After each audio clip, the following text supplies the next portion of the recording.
Hello students, teachers, parents, history nerds. Hello everybody, and welcome to Nutshelled History, where we lay out the facts, the good, the bad, and the ugly. We continue with our Modern World History series by looking at new nations in South Asia and Southeast Asia. Don't forget that there's a link for a fill-in-the-blank worksheet in the description. Feel free to use it. I just ask that you like and subscribe. I apologize for any mispronunciations ahead of time. I do my best. Okay, let's go. In the 1940s, tensions between Hindus and Muslims in India led to violence. The ruling British decided that the only solution was a partition or division into a Muslim-majority Pakistan and a Hindu-majority India. After Pakistan and India gained their independence in 1947, Hindus in Pakistan fled to India, while Muslims in India fled to Pakistan. As they fled, Muslims, Hindus, and another religious group called Sikhs slaughtered one another. In 1947, Jawaharlal Nehru became India's first Prime Minister. He tried to improve living conditions and end discrimination against Dalits, or outcasts. Nehru's daughter, Indira Gandhi, became Prime Minister in 1966. While she was in office, Sikhs pressed for independence for the state of Punjab. In 1984, Sikh separatists occupied the Golden Temple, the holiest Sikh shrine. Gandhi sent troops to the temple, and thousands of Sikhs were killed. A few months later, Gandhi's Sikh bodyguards assassinated her. In 1947, Pakistan was a divided country. 1,000 miles separated West Pakistan from East Pakistan. West Pakistan dominated the nation's government. Most people in East Pakistan were Bengalis. They felt their government neglected their region. In 1971, Bengalis declared independence for East Pakistan under the name of Bangladesh. Pakistan tried to crush the rebels, but was eventually compelled to recognize the independence of Bangladesh. Despite their differences, India and Pakistan helped organize a conference of newly independent states in 1955. This marked the birth of non-alignment, or political and diplomatic independence from the United States or the Soviet Union. Mainland Southeast Asia is a region of contrasts. Thailand and Malaysia have prospered as market economies. In Malaysia, people of Chinese and Indian descent have made the nation a leader in profitable industries. However, the government has also tried to include the Malay majority in the country's prosperity.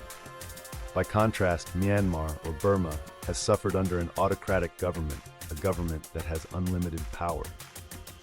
The government has limited foreign trade, and living standards remain low. In 1990, elections were held in Myanmar, and a party that opposed military rule won. It was led by Aung San Suu Kyi. However, the military rejected the election results, and Suu Kyi was put under house arrest. She was not released until November 2010. After World War II, Indonesia, formerly the Dutch East Indies, achieved its independence. Indonesia faced many obstacles to its unity. It consists of more than 13,000 islands. Javanese make up almost half of the population, but there are hundreds of ethnic groups. After independence, Indonesia formed a democratic parliamentary government under its first president, Sukarno. In 1966, an army general, Suharto, seized power and ruled as a dictator until 1998. In the Philippines, Catholics are the predominant religious group, but there is a Muslim minority in the south. In 1946, the Philippines gained freedom from United States control. Although the Filipino Constitution established a democratic government, a wealthy elite controlled politics and the economy. Ferdinand Marcos, elected president in 1965, became a dictator and cracked down on basic freedoms. He even had Benigno Aquino, a popular rival, murdered. When Corazon Aquino was elected in 1986, Marcos tried to deny the results, but the people forced him to resign.